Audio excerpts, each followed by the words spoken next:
अस्सलाम वालेकुम, मैं हूं मुनीज़े जहांगीर और आप देख रहे हैं प्रोग्राम स्पॉटलाइट। नाजरीन, आज की अहम खबर यह है कि वज़ीर आज़म शहबाज शरीफ ने पाकिस्तान मुस्लिम लीग नून की सदारत से इस्तीफ़ा दे दिया है और इस तरह मियां नवाज शरीफ साहब के लिए राह हमवार हो गई है पाकिस्तान मुस्लिम लीग नून की सदारत संभालने के लिए। अब मैं आपको याद दिलाऊं कि 25 मार्च को इरफान सिद्दीकी साहब, जो पाकिस्तान मुस्लिम लीग नून के एक सेनेटर हैं, सीनियर लीडर हैं, मियां नवाज शरीफ साहब के करीबी साथी हैं, उन्होंने ये खबर हमारे ही प्रोग्राम पे दी थी। उन्होंने क्या कहा था, आइए आपको दिखाते हैं।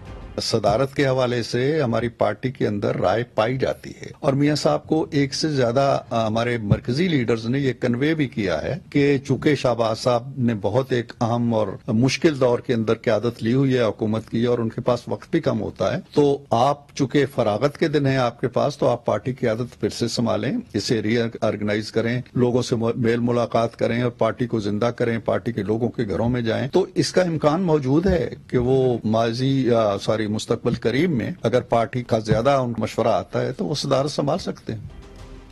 तो ये थे इरफान सिद्दीकी साहब, जिन्होंने 25 मार्च को ये बयान हमारे ही प्रोग्राम में दिया था और अब हम देख रहे हैं कि इस महीने के आखिर में ये इम्कान है कि मियां नवाज शरीफ साहब जो हैं वो पाकिस्तान मुस्लिम लीग नून की कमान को संभाल लेंगे। दूसरी तरफ वज़ीर आज़म के मुशीर राना सनाउल्लाह साहब ने ये कहा है कि ग्रैंड नेशनल डायलॉग की ज़रूरत है और तमाम सियासी जमातों को ग्रैंड नेशनल डायलॉग की तरफ आना चाहिए। इसके खतोखाल क्या होंगे और क्या कहा है राना सनाउल्लाह साहब ने, आइए आपको दिखाते हैं। तो अब कुछ अहम सवालात हैं कि ये जो ग्रैंड नेशनल डायलॉग है, क्या ये हुकूमत के प्लेटफॉर्म से होगा या ये पाकिस्तान मुस्लिम लीग नून के प्लेटफॉर्म से होगा? क्या हुकूमत पाकिस्तान मुस्लिम लीग नून यानी पार्टी की पॉलिसी फॉलो करेगी या पाकिस्तान मुस्लिम लीग नून जो पार्टी है वो हुकूमत की पॉलिसीज़ जो है वो फॉलो करेगी? ये बहुत अहम सवाल है। और जो उनका इंतज़ामी ढांचा है पाकिस्तान मुस्लिम लीग नून का, उसमें क्या और तब्दीलियाँ जो हैं वो मुतवक्के हैं। इसी हवाले से हमने बात करने के लिए बुलाया है सेनेटर इरफान सिद्दीकी साहब को, पाकिस्तान मुस्लिम लीग नून के सीनियर रहनुमा हैं और मियां नवाज शरीफ साहब के करीबी साथी हैं। बहुत बहुत शुक्रिया इरफान साहब, आपने हमें फिर से ज्वाइन किया। तो उस दिन तो आपने एक बात कही और वो बात आज ऐसा लग रहा है कि सच होने वाली है। ये भी बताइएगा कि हमें ये बताया जा रहा है कि एहसन इकबाल साहब जो हैं वो सेक्रेटरी जनरल के ओहदे से मुस्ताफ़ी होने जा रहे हैं, क्या ये दुरुस्त है? बहुत शुक्रिया मुनीज़े। मेरा ख़्याल ये है कि जहाँ तक मियां मोहम्मद नवाज शरीफ साहब का ताल्लुक़ है, उनके हवाले से तो ये बात अब कमोबेश वाज़े हो चली है। आज वज़ीर आज़म शहबाज शरीफ साहब ने जो मुस्ताफ़ी होने का ऐलान किया है पार्टी की क़यादत से, तो उसके बाद कोई इबहम नहीं रह गया कि नवाज़ शरीफ साहब क़यादत संभालेंगे पार्टी की इंशाअल्लाह। और CWC का इजलास होने जा रहा है 18 को, उसके बाद शायद 28 को जनरल काउंसिल का भी इजलास होगा। लेकिन बाकी जो ओहदे हैं उनके हवाले से भी बात तो हो रही है, लेकिन अभी कंफर्म नहीं है कि कौन कौन से ओहदे ऐसे हैं जिनमें नई तकर्रियाँ होनी हैं। एहसन इकबाल साहब भी वज़ीर आज़म की तरह बहुत मसरूफ़ हैं, उनकी वजारत ऐसी है कि वो हम वक्त उसमें मसरूफ़ रहते हैं और उनके पास भी शायद पार्टी को देने के लिए उतना वक्त नहीं होता। तो उनका ओहदा भी यकीनन किसी ऐसे मरकज़ी लीडर को सौंपा जा सकता है जिसके पास ज़्यादा वक्त है। इसी तरह कुछ और ओहदे ऐसे हैं जो वज़रा के पास हैं या मसरूफ़ लोगों के पास हैं। तो एक ब्रॉडर सी एक सोच पाई जाती है कि हुकूमती ओहदों को सियासी ओहदों से अलग कर दिया जाए ताकि पार्टी को ज़्यादा वक्त मिल सके। मियां साहब की क़यादत में मियां साहब फरागत के साथ देखेंगे, लोगों से मिलेंगे, पार्टी वर्कर्स से मिलेंगे, तंजीमें नौ करेंगे। आपको मालूम है कि मरियम भी चूँकि मसरूफ़ हो गई जो पार्टी की तंजीम के हवाले से और निचले कारकुनों के हवाले से, सोशल मीडिया के हवाले से, चीफ ऑर्गेनाइज़र के तौर पर वो बड़ा काम कर रही थी। तो मैं समझता हूँ कि शायद कुछ और ओहदे भी ऐसे होंगे मरकज़ी या सूबाई जिनमें तब्दीलियाँ आएंगी, लेकिन फॉर द टाइम बीइंग जो मुझे कंसेंसस नज़र आ रहा है वो मियाँ साहब की सदारत पे ही है। मगर इरफान साहब, जो आपने बात कही वही बातचीत जो है, और सोर्सेज हमें यही कंफर्म करें कि जी जिस तरह आपने कहा कि कुछ लोगों के पास गवर्नमेंट के ओहदे हैं तो वो टाइम नहीं दे सकते पार्टी को, इस तरह राना सनाउल्लाह साहब के बारे में भी है कि जी उन्होंने पाकिस्तान मुस्लिम लीग नून के जो पंजाब के मामलात हैं वो संभाले हुए हैं। तो क्या इस तरह की भी बात हुई है कि जी चले बहुत बड़ा सूबा है पंजाब, उसके मामलात फिर कोई और संभाल ले, चूँकि अब राना सनाउल्लाह साहब तो मुशीर बन गए हैं? राना साहब की जो मुशीर की पोजीशन है वो भी सियासी नौयती की है, क्योंकि वो पॉलिटिकल अफेयर्स के मुशीर हैं, लिहाजा उनका पार्टी सदारत के ओहदे पे रहना मेरा ख्याल नहीं है कि उनके पास कोई ऐसी हुकूमती या किसी बड़े पोर्टफोलियो की जिम्मेदारियां हैं। तो वो तो कोई ऐसा मेरा ख्याल नहीं है कि तज़ाद ऐसा पैदा होगा उनकी जिम्मेदारियों में और उनके सियासी फ़राइज़ में। वैसे भी हमने इस सतह पे अभी सूबाई सतह पे जाके नहीं गौर किया कि क्या क़यादत बदलने की ज़रूरत है या नहीं है। मैंने अर्ज़ किया कि इस वक्त तक जो कंसेंसस है और जो बात वाज़े है और यकीन के साथ कही जा सकती है इंशाअल्लाह, वो यही है कि नवाज़ शरीफ साहब पार्टी की सदारत संभालने जा रहे हैं, और उसके बाद वो मुमकिन है कि पार्टी उन्हें इख्तियार दे दे कि वो जहाँ जहाँ मुनासिब समझते हैं तब्दीलियाँ करें, तो फिर मियाँ साहब खुद भी कर सकेंगे। क्योंकि आप इस वक्त सेनेट के अंदर मौजूद हैं तो पाकिस्तान पीपल्स पार्टी के साथ भी आपके राब्ते रहते हैं। ये भी बात की जा रही है कि जून में जो बजट है उसके बाद पाकिस्तान पीपल्स पार्टी जो है काबीना का हिस्सा बन जाएगी, कुछ वजारतें ले लेगी, और ये भी कहा जा रहा है कि ख़ास तौर पे जो फॉरेन मिनिस्ट्री है वो पाकिस्तान पीपल्स पार्टी ले जाएगी। क्या इसके ऊपर कोई अंडरस्टैंडिंग है आपकी पाकिस्तान पीपल्स पार्टी से? देखिए, अंडरस्टैंडिंग इस हद तक तो ज़रूर है कि ये एक मखलूत हुकूमत है। हमने हुकूमत बनाने से पहले आपस में मिल बैठे हैं, एक ब्रॉडर अंडरस्टैंडिंग हुई है। कुछ ओहदों के हवाले से आपने देखा है कि हमने आपस में मुफाहमत की कि फ़लाँ फ़लाँ ओहदे उनको जाएंगे, फ़लाँ हमारे पास आएंगे। लेकिन एक ख्वाहिश हमारी ज़रूर रही है, और अभी रिसेंटली वज़ीर आज़म से जब मिले हैं बिलावल साहब, तो वज़ीर आज़म ने उनसे दोबारा एक तरह से ये उनकी याद दहानी कराई है कि वो अगर आएँ तो हमारे लिए अच्छा होगा कि हुकूमत ज़्यादा तवाना होगी, मजबूत होगी, पॉलिसियों के अंदर ज़्यादा इस्तेकाम आएगा, पॉलिटिकल स्टेबिलिटी बढ़ेगी, जो जिसका तकाजा IMF भी कर रहा है। तो दे आर मोस्ट वेलकम।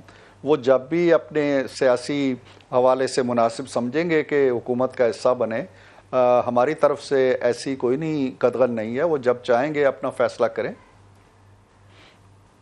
तो फिर इरफान सिद्दीकी साहब, अगर वजारत ख़ारजा पाकिस्तान पीपल्स पार्टी की पास चली गई तो जो इसाक डार साहब हैं उनका क्या रोल होगा हुकूमत पे? देखिए मुनीज़े, मेरा ख्याल ये है कि हम जिसे वो कहते हैं ना, दूर की कौड़ी लाने की कोशिश कर रहे हैं। अभी पीपल्स पार्टी ने इश्तराकी हुकूमत का या इश्तराकी काबीना का फ़ैसला नहीं किया।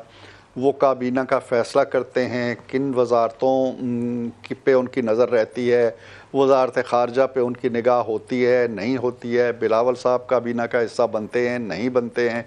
ये तो इफ़्स एंड बट्स की बात है। मैं बहुत दूर की तक निगाह नहीं रखता कि क्या होगा। तो जैसे जैसे हालात आएंगे। एक और सवाल भी आपसे बनता है, वो ये है कि जब इसाक डार साहब की अनाउंसमेंट हुई कि वो डिप्टी प्राइम मिनिस्टर बनने जा रहे हैं तो वज़ीर आज़म तब सऊदी अरेबिया में थे, तो कोई ख़ास वजह कि सऊदी अरेबिया से उन्होंने ये ऐलान किया? वापस आके पाकिस्तान भी तो कर सकते, बड़ा अहम ऐलान था ये कि डिप्टी प्राइम मिनिस्टर इसाक डार साहब बनने जा रहे थे। तो क्या जो सऊदीज़ हैं उनको कंसल्ट किया गया था इस हवाले से? मेरा ख्याल नहीं है कि इस तरह के जो दाखिली हमारे मामलात होते हैं या कैबिनेट के पोर्टफोलियोज़ होते हैं, उनमें हमारे दोस्त ममालिक इस हद तक दखील होते हैं। I don't think so. और मेरा ख्याल है कि ये वैसे भी जो ताल्लुकाते खारजा की नज़ाकतें होती हैं वो ऐसी नहीं होती हैं कि उनमें एक दूसरे में ऐसी मुदाखलत की जाए। ये बहरहाल हुकूमत का अपना फ़ैसला था, शहबाज शरीफ साहब का फ़ैसला था, और इस फ़ैसले में उन्होंने अपने जो एलाइज़ हैं उनसे भी मुशावरत की थी। नोटिफिकेशन का किसी छुट्टी वाले दिन हो जाना या उनके बाहर होने से हो जाना, उससे कोई फ़र्क नहीं पड़ता। असल चीज़ तो यही थी कि एक डिसीजन हुआ और वो अनाउंस कर दिया गया, और उसमें मेरा ख्याल है कि बहुत ज़्यादा दूर तक, गहराई तक कोई मानी तलाश करना जो है वो उससे कोई हासिल नहीं होने वाला। जी इरफान साहब, दूसरी तरफ हमने ये भी देखा कि जब इसहाक डार साहब डिप्यूटी प्राइम मिनिस्टर बने तो कुछ रूमर्स थे कि जी शायद इस्टेब्लिशमेंट और पाकिस्तान मुस्लिम लीग नून एक पेज पे नहीं है इस फैसले के हवाले से। तो क्या पाकिस्तान मुस्लिम लीग नून ने इस्टेब्लिशमेंट से कंसल्ट किया था, या आप समझते ज़रूरी नहीं था उनसे बातचीत करना इस हवाले से? देखिए मोनिज़े, ये बिल्कुल मेरा ख्याल है कि अगर मीडिया में ऐसा तासुर है तो ये बिल्कुल गलत तासुर है। इसमें कतई तौर पर कोई किसी कारणर से कोई इख्तलाफ नहीं था। उनकी डिप्टी वज़ीर आज़म बनने से कहीं से मेरे इल्म में कम अज़ कम नहीं है कि कोई इख्तलाफी नोट भी आया हो या किसी ने कोई इजहार किया हो ऐसा कि जी ऐसा नहीं होना चाहिए। जो तमाम स्टेक होल्डर्स हैं वो उनको भी एतमाद में लिया गया था और किसी तरफ से कोई नेगेटिविटी नहीं आई थी। और जो हाल ही में ISPR ने एक प्रेस स्टेटमेंट दी पाकिस्तान तहरीक इंसाफ के हवाले से और 9 मई के हवाले से, उसके बाद पाकिस्तान तहरीक इंसाफ की जो कोर कमेटी है उन्होंने ऐलान किया और उन्होंने कहा उनकी प्रेस स्टेटमेंट सियासी थी, सियासी नोयत की थी, अनकॉन्स्टिट्यूशनल थी और गैर कानूनी थी, और उनको ज़ेब नहीं देता था कि वो इस तरह की एक प्रेस स्टेटमेंट दें और प्रेस कॉन्फ्रेंस करें। चूँकि आपने हमेशा जमहूरियत की बात की है, आपका जो हाल ही में आर्टिकल आपने लिखा वो भी मैंने पढ़ा है, आप क्या समझते हैं कि जो ISPR की स्टेटमेंट थी क्या वो मुनासिब थी देना, या आप समझते हैं कि उनको सियासी बयान देने से गुरेज करना चाहिए था?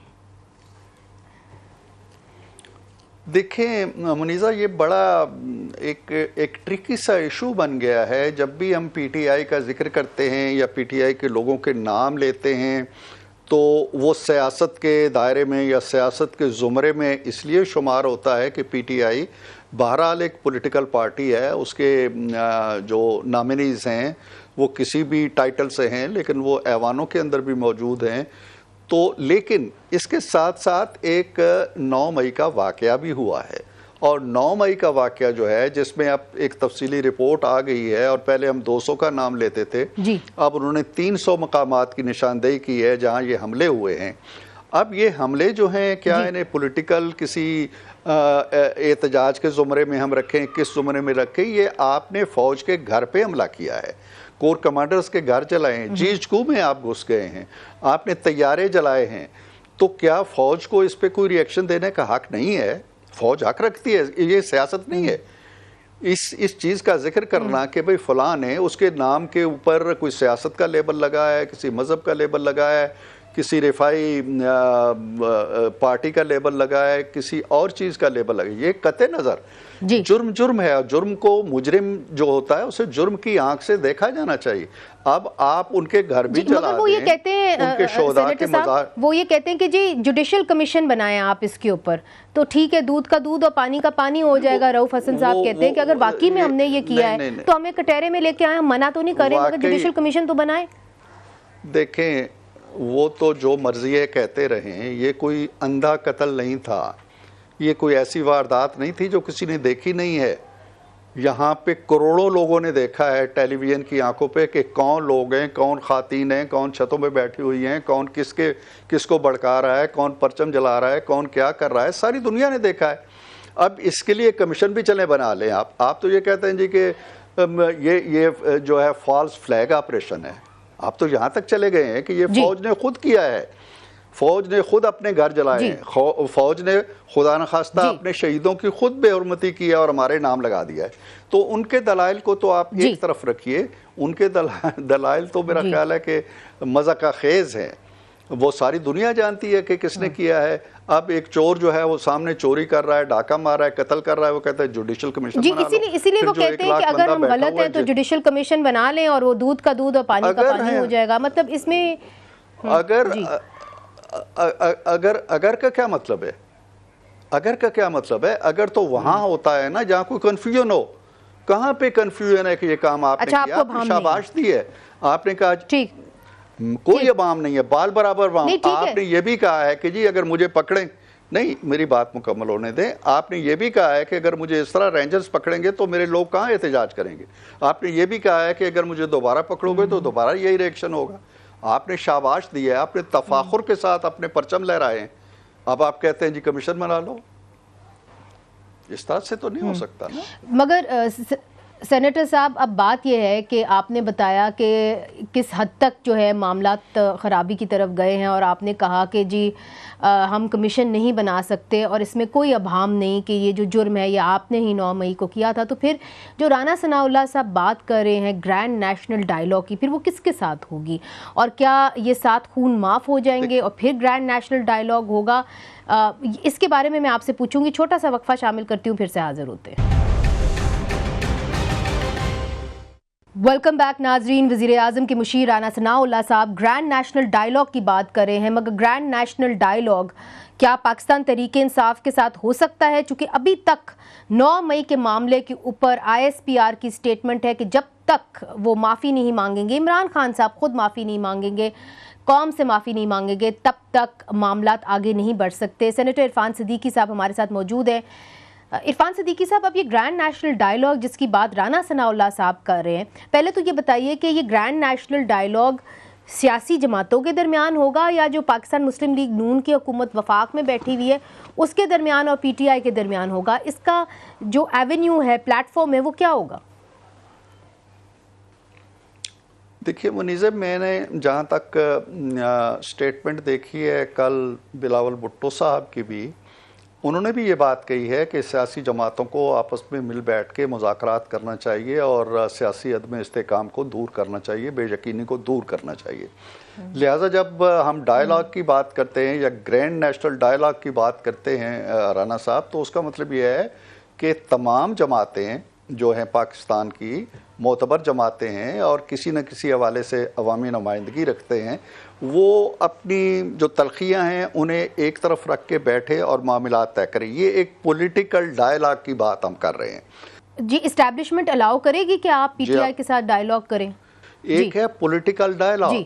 पॉलिटिकल डायलॉग उन लोगों से है जो पॉलिटिकल ऐवानों के अंदर बैठे हुए हैं, नेशनल असम्बली में बैठे हैं, सेनेट में बैठे हैं, चारों असम्बलियों में बैठे हैं, एक सूबे में उनकी हुकूमत है।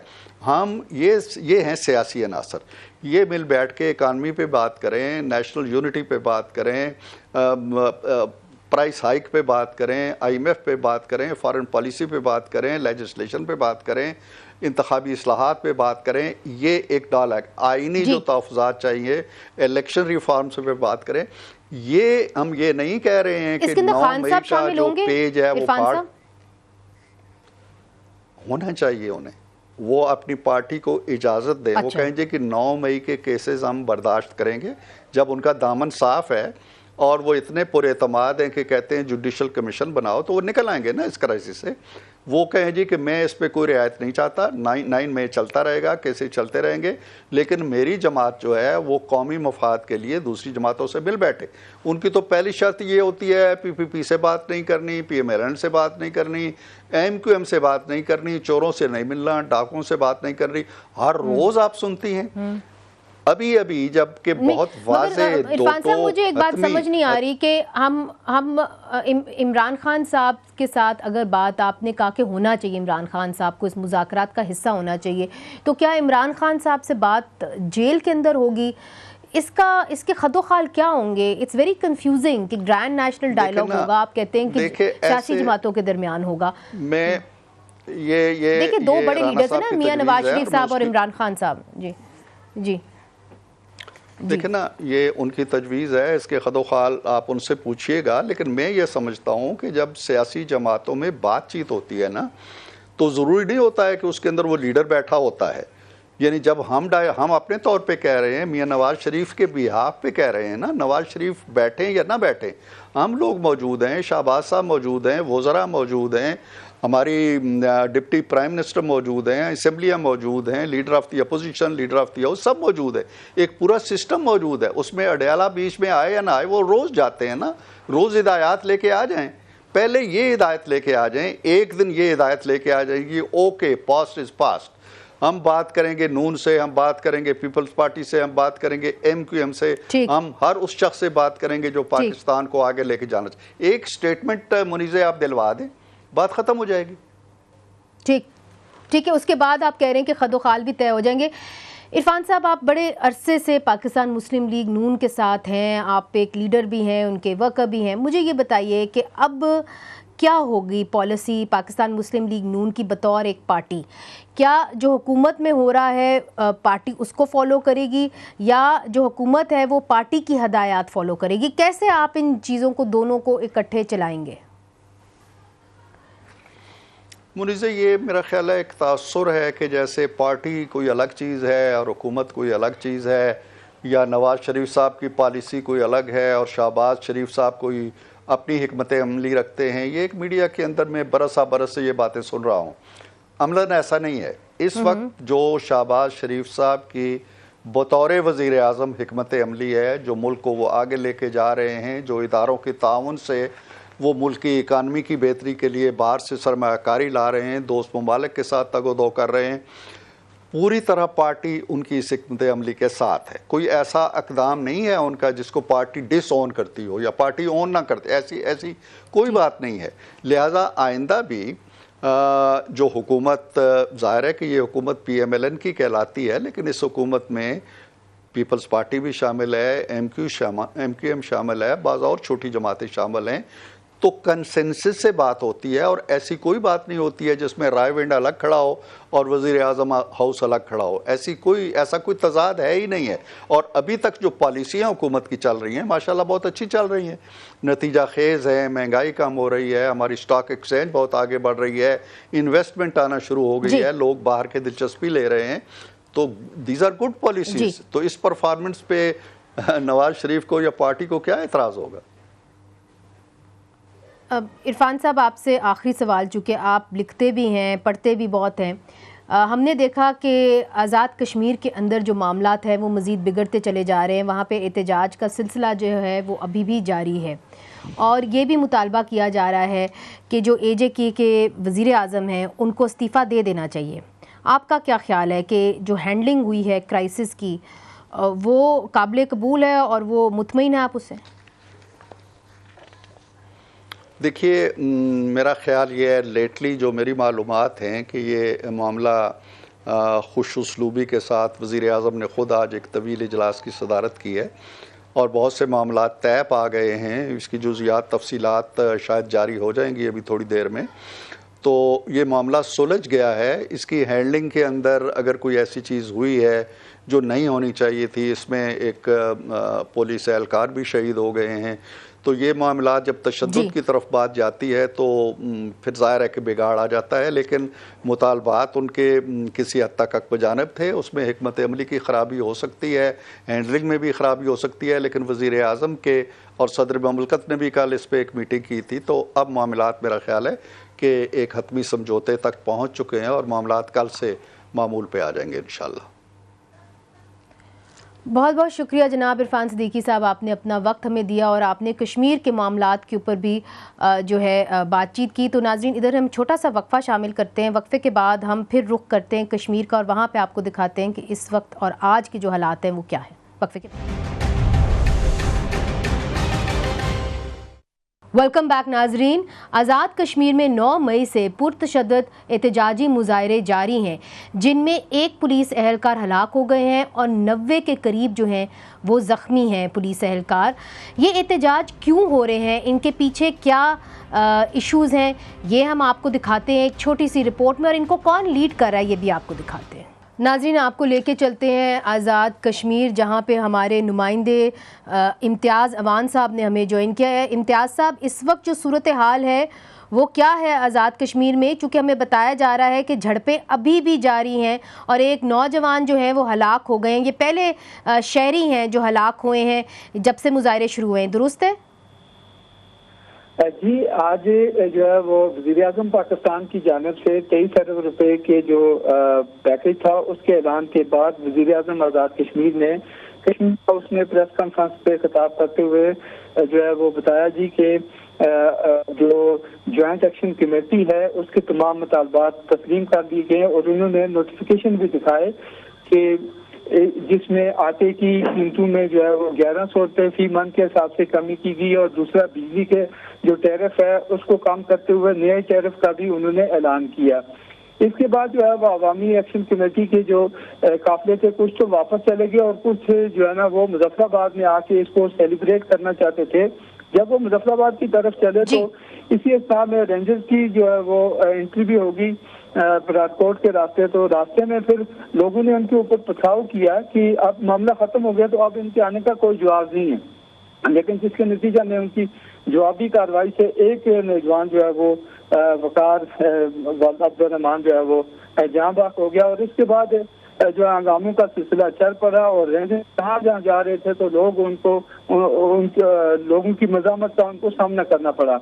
मुजफ्फराबाद शहर में रेंजर्स और जो है ना मुजाहिदीन के दरमियान कई जगहों पे उसके ऊपर तसादम हुआ। पुलिस ने भी उनको रेस्क्यू करने के लिए शेलिंग की और उनको बचाने की भरपूर कोशिश की, लेकिन मुजाहिदीन जो मुस्तैल मुजाहिदीन ने उनके ऊपर पथराव किया और मुजफ्फराबाद शहर जो है वो मैदान जंग बन गया। दूसरी जानब जो काफिले मुजफ्फराबाद की तरफ आ रहे थे वो भी मुजफ्फराबाद असम्बली के बाद जो है वो पहुंच गए और उन्होंने यहाँ पर एक धरना दे दिया और इस वक्त यहाँ पे सूरत हाल ये है कि अब एक और नौजवान की जहाँ बाक होने की तस्दीक हुई है जो जिसकी डेड बॉडी को इस वक्त अस्पताल में मुंतकिल कर दिया गया। अगर देखा जाए तो ये जो मुजाहरे थे, ये जो 4 रोज से जारी जो है शटर डाउन पहिया जाम हड़ताल की लान मार्च थी, इसके दौरान जो है एक पुलिस सब इंस्पेक्टर जो है ना वो शहीद हुआ, जबकि अब तक जी वो हम बता चुके हैं इम्तियाज जमान साहब, हम इसके बारे में बता चुके हैं पुलिस सब इंस्पेक्टर के बारे में। मुझे सिर्फ ये बताइए कि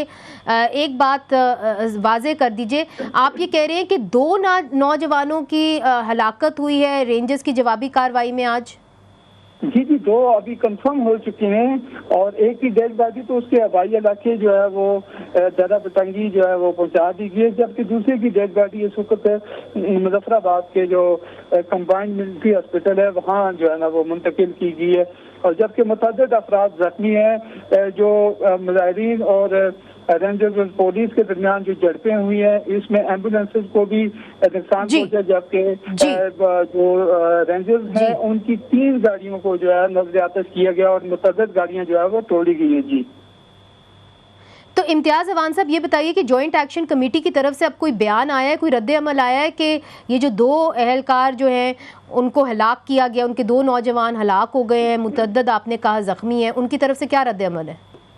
जी अभी तक तो उनकी तरफ से कोई वाक़या जो है ना वो बाज़ाब्ता मीडिया के ऊपर या जो है ना वो किसी प्रेस नोट के जरिए उसकी वो जो है ना ऐलान तो नहीं किया गया, क्योंकि इस वक्त शहर के अंदर और जिस इलाके में बिलखुसूस 76 असम्बली सेक्रेटेरिएट और इसके गिरदवा में जॉइंट एक्शन कमेटी के लोग मौजूद हैं, तो वहाँ पे भी इस वक्त जो है वो शेलिंग जारी है और जो है वो जो है ना तसादम जारी है, जिसके नतीजे में जंग की सूरत हाल बनी हुई है। आप बता रहे हैं कि इस वक्त कश्मीर के अंदर, और ये बताइए कि इसका जो सेंटर पॉइंट है क्या वो रावला कोट है और जॉइंट एक्शन कमेटी जो है उसके अंदर क्या वकला भी हैं, उसके अंदर ताजिर भी हैं, कौन शिरकत कर रहा है जॉइंट एक्शन कमेटी के अंदर, इसको कौन लीड कर रहा है? ये जो जॉइंट एक्शन कमेटी है इसमें जो है वो ज्यादातर जो है वो आज़ाद कश्मीर के ताजिर हैं। मुजफ्फराबाद में जो अंजुमन ताजरान है मुजफ्फराबाद के चेयरमैन है शौकत नवाज मीर, उसको लीड कर रहे हैं, जबकि